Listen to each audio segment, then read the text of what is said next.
Na shida na mwenye nyumba. Mwenye nyumba? Mwenye nyumba ni mimi na bebi wangu. Sasa sijui uko namuulizia mwenye nyumba yupi. Samani binti. Ujue mimi sina masiala na wewe. Sawa? Hii nyumba ni ya mpenzi wangu Neema. Sasa kama ni ya mpenzi wangu Neema, unaniambiaje ya kwako? Ndio maana nakwambia niitie Neema mpenzi wangu aje, nina mazungumzo naye. Kama yupo hapo naomba niitie basi. Acha masiala hayo. Neema? Mimi Neema simfahamu. Mimi najua hapa tunaishi wawili tu. Mimi na bebi wangu. Basi. Hii nyumba unayoiona mimi ndio nimemnunulia. Sawa? Na ndio maana nakwambia niitie Neema aje nizungumze naye. Babe. Njoo mara moja. Sikielewi hapa.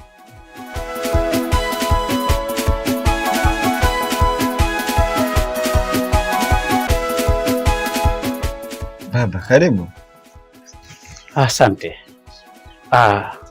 Samani. Namuulizia mpenzi wangu Neema. Neema.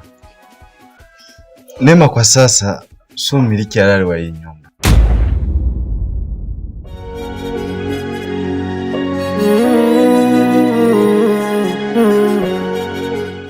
Namaanisha kwamba hii nyumba tumenunua sisi hapa.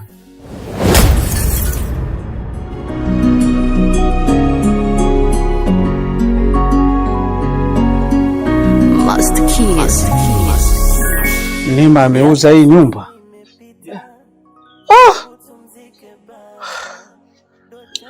Bwana.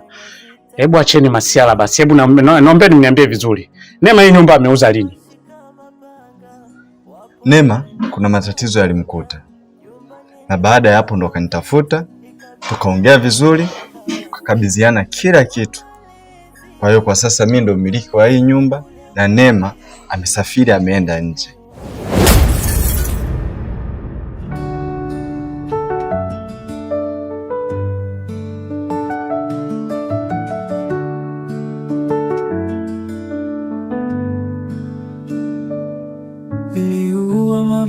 Ni wa milele, lakini giza lilijificha kwa tabasamu.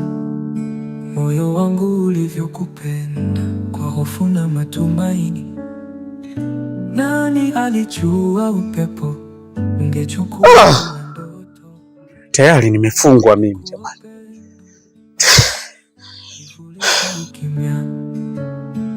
Je, ulikuwa wangu au ndoto tu ya usiku? Mwisho wa ndoto ni mwanzo wa machozi. Mwisho wa nyimbo ni sauti za maumivu.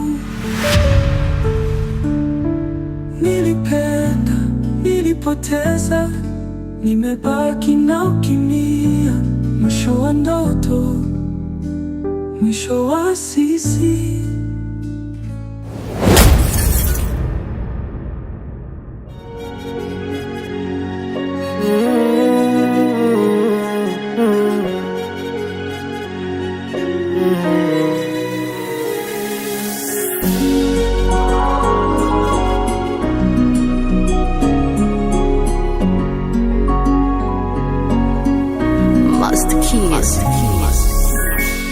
Miaka sasa imepita tangu tumzike baba, ndo chanzo cha kuwa na vita, ndugu kuuana.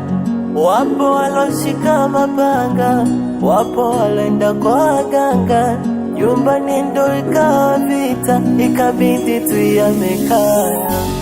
Kwa malezi nilikulia kwa bibi oye, bibi hajiwezi, wala ugonjwa ukampa, mwili wake kupoza, maumivu yakanivaa, nikaisi msiba umenifika.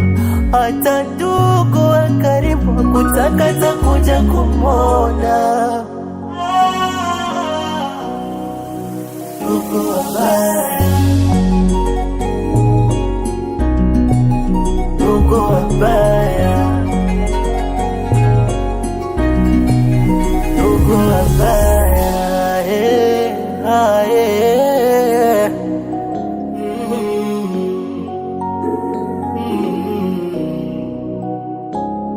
machozi hayaniishi tangu nimzike bibi. Sina rafiki, ndugu wa karibu wa kunifariji,